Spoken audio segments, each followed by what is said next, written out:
Istilah danyang begitu populer di dunia supranatural. Jika di alam manusia ada jabatan kepala dusun maupun kepala desa, maka di alam gaib dikenal dengan sebutan danyang. Dari sisi kewenangannya, danyang sama seperti kewenangan kepala dusun atau kepala desa, yakni penguasa wilayah tertentu.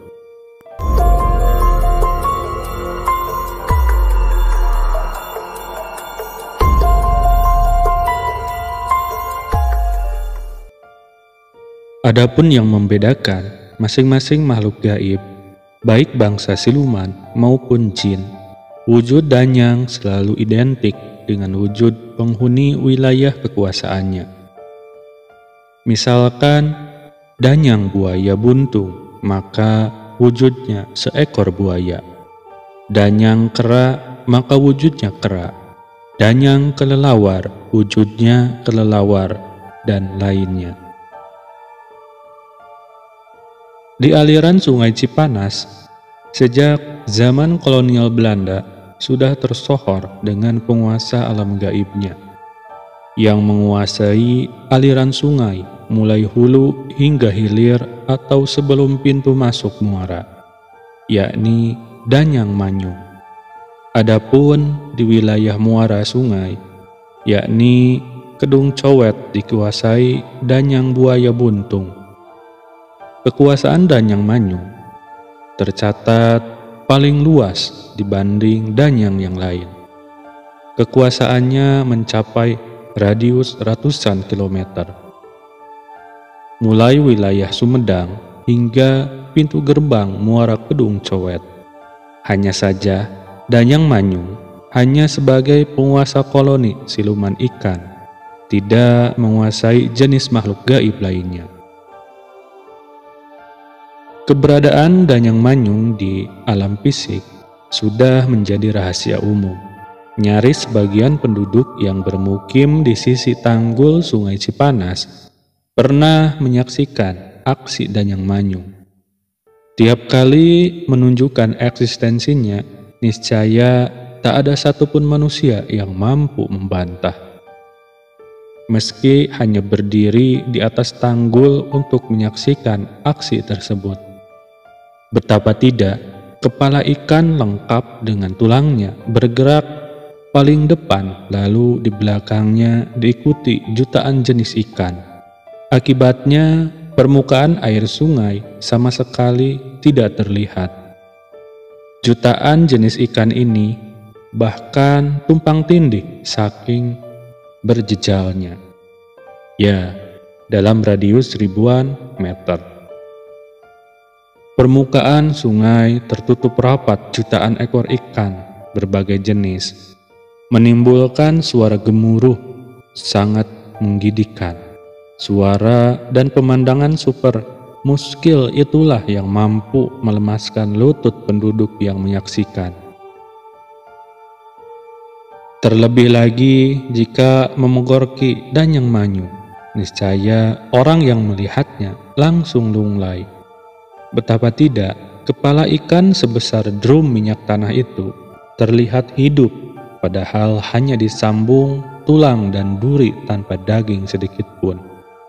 Biasanya, jika Danyang Manyung memperlihatkan wujudnya, sebuah isyarat akan terjadi bencana banjir ditandai jebolnya tanggul Sungai Cipanas. Bagi penduduk Desa Pangkalan, Kecamatan Losarang, Kabupaten Indramayu, Jawa Barat, sebagian besar menekuni pekerjaan buruh tani. Mereka hanya menjual jasa manakala sawah milik juragan desa setempat dilakukan pengolahan pasca pembajakan. Mereka tiap hari bekerja menanam benih padi atau warga setempat menyebutnya tandur. Selesai penanaman benih padi, pekerjaan selanjutnya penyiangan rumput saat padi sudah bertunas sekitar usia setengah bulan. Selama 30 hari itu, secara otomatis para buruh tani menganggur lantaran tak ada juragan yang memanfaatkan tenaga mereka. Hujan yang terus mengguyur sepanjang hari, secara otomatis kalangan buruh tani mengalami masa pacaklik. Sebab mereka hanya duduk-duduk di jondol atau ngobrol menunggu reda hujan. Saat hujan reda, sebagian warga memanfaatkannya untuk mancing ikan di Sungai Cipanas. Hasil mancing hanya untuk lauk makan keluarganya masing-masing. Di lingkungan tempat tinggi, Carpan Muhtadi 52 tahun sudah tersohor menjadi jawara mancing. Ikan yang diperoleh Carpan selalu lebih banyak dibanding teman-temannya.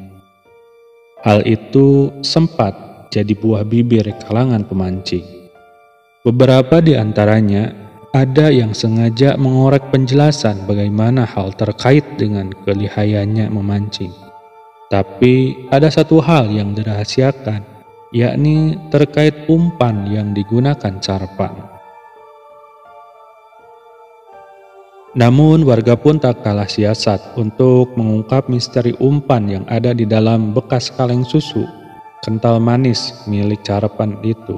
Suatu saat, ketika Carpan kebelet buang hajat dan lupa mengamankan kaleng susu kentalnya, secara diam-diam Supandi menghampiri sekaligus memeriksa isi kaleng bekas dari ember plastik itu. Saat diperiksa, spontan Supandi terkesima.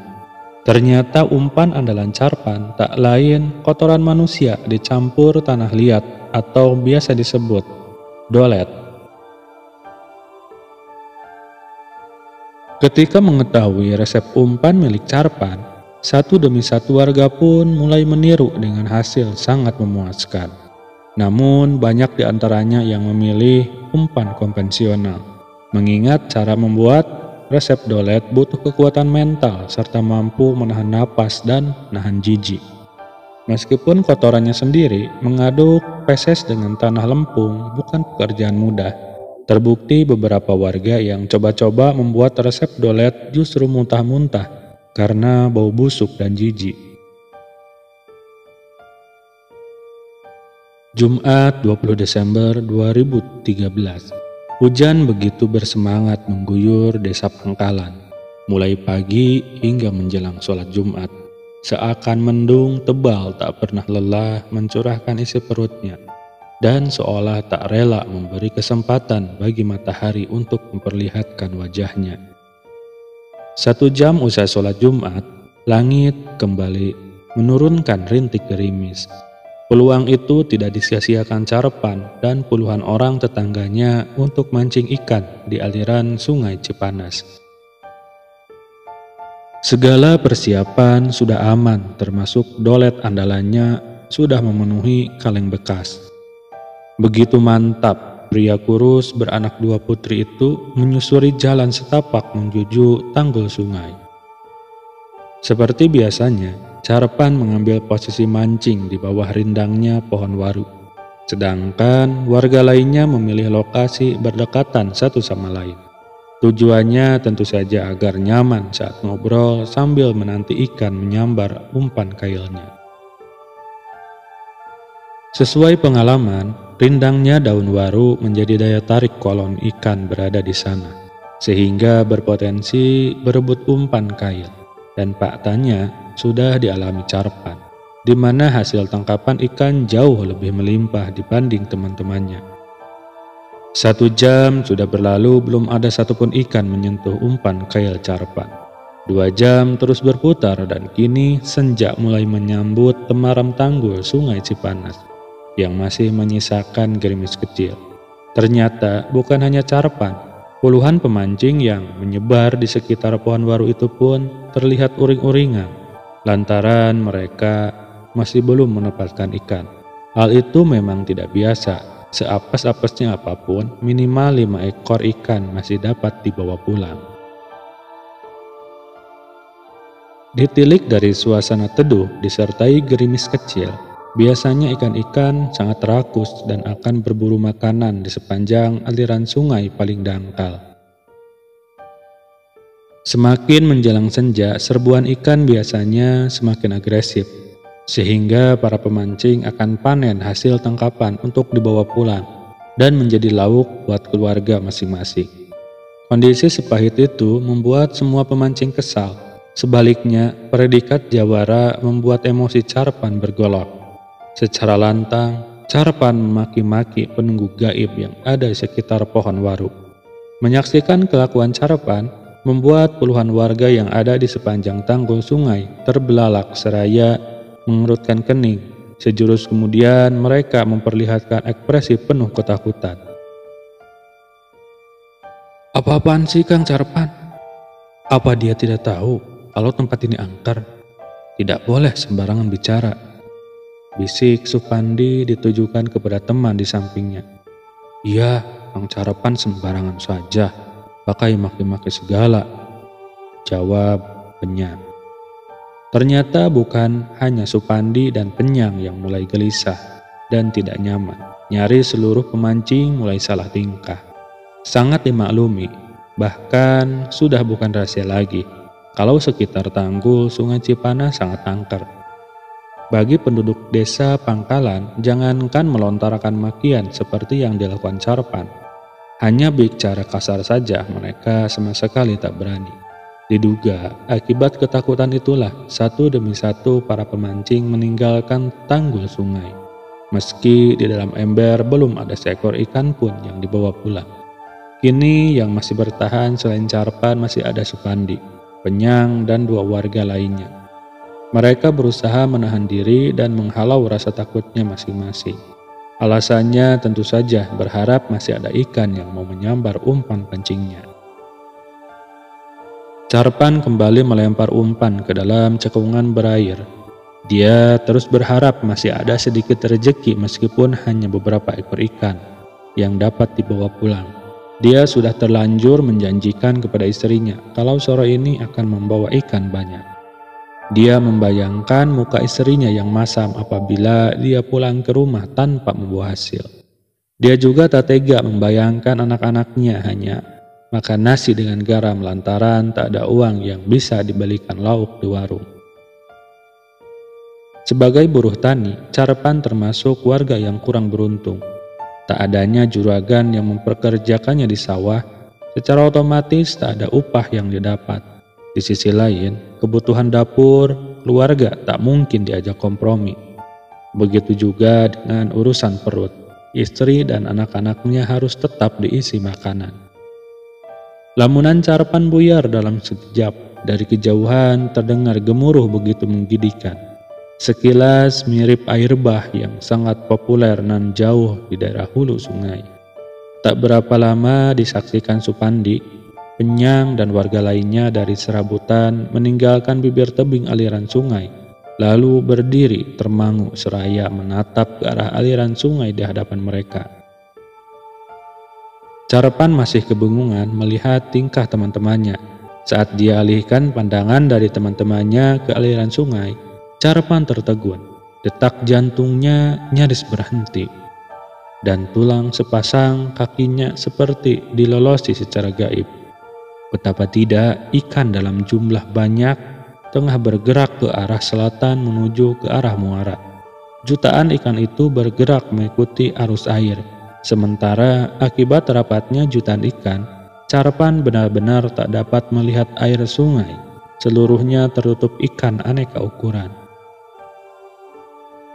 Tapi yang membuat Carpan shock, beberapa meter di depan barisan jutaan ikan itu, terlihat kepala ikan dengan ukuran sebesar drum minyak tanah. Sepasang mata ikan itu terlihat liar dengan warnanya yang memancarkan sinar merah. Sedangkan badan ikan yang mestinya sebesar perahu tambang itu hanya berupa tulang belulang. Kerangka ikan itu ternyata hidup, bergerak meliuk-liuk. Pemandangan ngeri semacam itu membuat lemas sekujur tubuh Carpan hingga tak sempat menyelamatkan ember yang jatuh menggelinding ke bibir air sungai. Pergerakan jutaan ikan itu berlangsung hingga belasan menit. Pada barisan terakhir, Carpan mulai mendapatkan kembali tenaganya yang seakan telah tersedot habis. Dia buru-buru menyambar batang kailnya yang maksud untuk pulang. Baru beberapa langkah meninggalkan pohon waru, dia ingat ember yang nyangkut di bawah sana. Sekuat tenaga dia pompa keberaniannya untuk menuruni tebing sungai. Ember hasil diraih langsung diangkat, tapi Charpan kesulitan untuk mengangkat ember itu. Saat dipaksa, sepasang mata Charpan terbelalak takjub. Betapa tidak, ember yang semula kosong kini terlihat penuh dengan ikan aneka jenis. Seperti berada di alam mimpi, Charpan sulit mempercayai apa yang dilihat. Meski belum yakin dengan penglihatannya sendiri, Charpan bergegas menenteng ember ke bawah pohon waru. Saat kembali diperiksa, ternyata bukan halusinasi, melainkan ember itu benar-benar terisi penuh ikan. Bagaimana cara ikan itu masuk ke dalam embernya sampai hari ini masih menjadi teka-teki di ruang benak Charpan dan tak akan diceritakan kepada teman-temannya. Nah teman-teman semuanya, untuk cerita kali ini cukup sekian. Sampai jumpa di cerita-cerita selanjutnya.